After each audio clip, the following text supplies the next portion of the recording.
seorang pangeran yang menggendong seorang putri cantik di atas sebuah jembatan.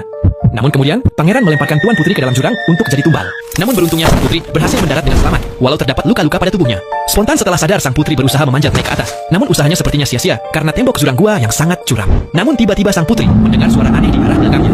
Setelah menengokkan kepala, ternyata terdapat seekor naga yang sedang berusaha mengumpulkan api untuk menyembur. Spontan sang putri berlari menjauh. Dan duar, benar saja naga itu menyembur. Beruntungnya sang putri berhasil selamat karena berlindung di balik batu gua yang besar. Tapi nahas kaki sebelah kiri terkena cipratan api yang menyebabkan terluka. Segera, sang putri membalut luka tersebut dengan robekan bajunya. Setelah aman, sang putri berniat mencari jalan keluar.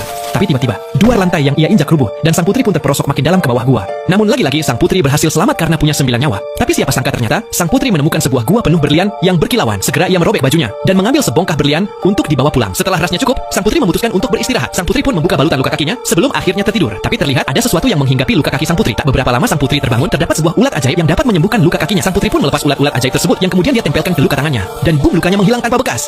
Sang putri yang sudah pulih berpikir untuk manjat naik ke atas. Setelah sampai di atas, sang putri langsung berlari mencari jalan keluar.